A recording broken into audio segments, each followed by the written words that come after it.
Since 2018, the U.S. and China have been locked in a bitter trade war. This tension follows years of proactive engagement between the two countries in an effort to bring them closer together. So what's next? What can the next U.S. president do to advance our relationship with China? With me now to help answer this big question is Professor Andrew Latham of our Political Science Department. Dr. Latham is a professor who specializes in the politics of international conflict and security. He's been writing about U.S. China relations for most of his career. Professor Latham, thanks for being with us today. You're very welcome. Let's just begin with a general question. How would you describe the state of U.S. China relations today? Well, at the risk of understatement, not very good, I'm afraid. There are frictions across the board. There are military frictions, political frictions, and economic frictions. Are they fatal?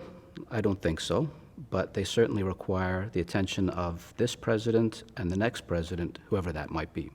Well, in your view, what can the next president do to improve the U.S. relationship with China? Well, there are three challenges. One has to do, the most immediate one, the trade war, has to do with tariffs.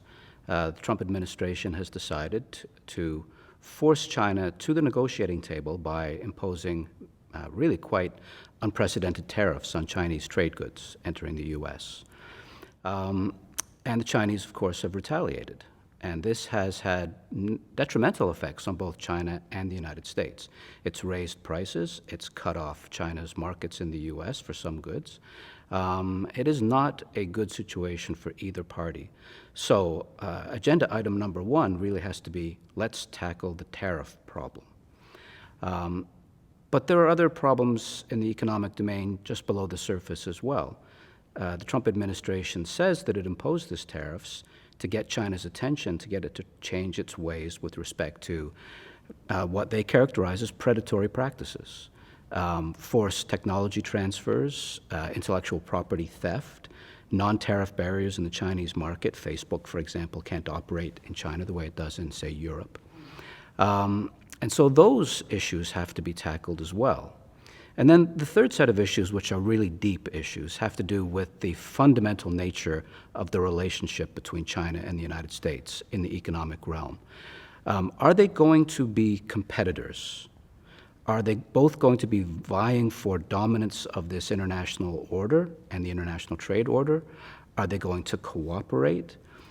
In other words, they have to find some way of coexisting in the same global economic space, a way that both sides think is fair, that works to the advantage of both sides, and that both sides can sell to their people because it's good for their people.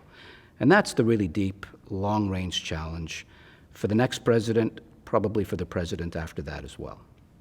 Great. So if you could offer advice to the next president, whether that's our current president or a new president, what would your advice be about how to advance our relationship with China? Well, I'm of two minds. On the one hand, I think the tariffs have got the attention of the Chinese government and have brought them to the table. And in fact, the Chinese have passed legislation in the last year to end the practice, at least on the books, to end the practice of forced technology transfer, for example, which is a big sticking point in the relationship. So both the Biden camp and the Trump camp are in favor of continuing the tariffs as long as it triggers negotiations to get with this slightly deeper set of issues. And I think in the short run, that's not a bad strategy. But it has to be a strategy in the service of a longer run grand strategy, and we need to keep our eye on that ball as well. What is the nature of the relationship going to be in the future? And my advice there would be something along these lines. This relationship is crucially important to both parties. Indeed, it's crucially important to the entire world. The stakes are high. We need to get this right. And both parties, we can't be naive about this, but both parties need to sit down in good faith and say, okay, what's good for us in a way that will be good for the other side, in a way that will be good for the entire world?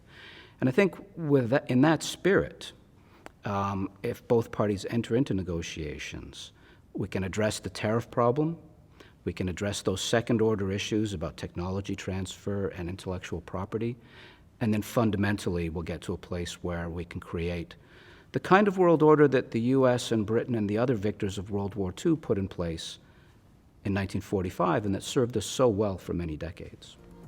Great food for thought. Thank you for sharing your insights with us, Professor Latham. You're most welcome.